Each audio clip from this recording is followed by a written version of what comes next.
Assalamualaikum warahmatullahi wabarakatuh. Nama saya Ahmad Sabri Aziz dari kelas 2C D4 Teknik Komputer dan Jaringan. Di sini saya akan menjawab beberapa pertanyaan tentang routing konsep. Pertanyaan pertama, bagaimana sebuah router meneruskan paket data di jaringan? Nah, ada 5 langkah proses meneruskan data atau biasa dikenal dengan istilah Packet Forwarding Decision Process. Nah, yang pertama, data dibentuk terlebih dahulu menjadi sebuah paket dan dienkapsulasi untuk diteruskan melalui interface berupa media Ethernet maupun wireless.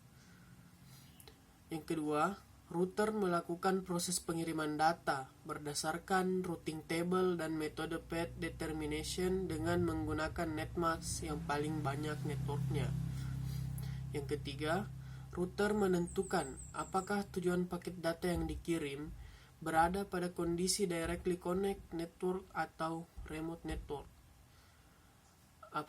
Yang keempat, apabila tujuan paket berada pada directly connect network, maka secara otomatis paket tersebut dikirim pada perangkat yang dituju tanpa perubahan header pada paket data tersebut. Apabila paket berada pada remote network, router akan meneruskan paket ke router berikutnya yang memungkinkan memiliki network tersebut, namun paket akan mengalami perubahan. Yang kelima, apabila paket tidak berada pada kedua kondisi tersebut, yaitu directly atau remote network, maka paket tersebut akan dibuang dan dinyatakan invalid paket. Nah, untuk pertanyaan kedua, bagaimana router menentukan jalur terbaik untuk meneruskan paket data di jaringan?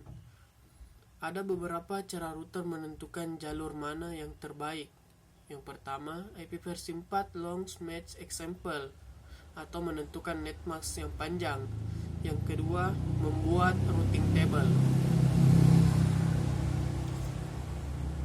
Pertanyaan ketiga, bagaimana struktur dari routing table dan routing table tersebut digunakan oleh router sebagai penentu arah routing paket data?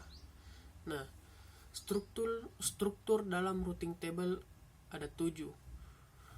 Pertama, route source, yaitu mengidentifikasi routing source yang digunakan, misalnya yaitu OSPF, EIGRP, dan lain-lain. Yang kedua, destination network, yaitu mengidentifikasi alamat tujuannya.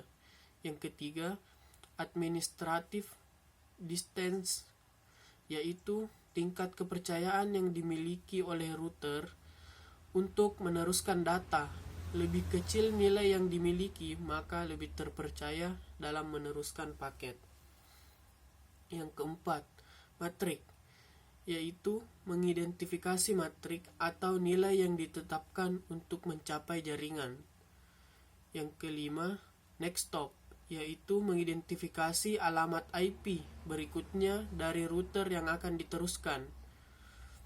Yang keenam, route timestamp, yaitu waktu yang dibutuhkan untuk meneruskan paket data. Yang ketujuh, exit interface, yaitu mengidentifikasi output interface yang digunakan, yang dimana ini merupakan tujuan akhir paket yang dikirim. Pertanyaan keempat yaitu membandingkan antara routing statik dan dinamik.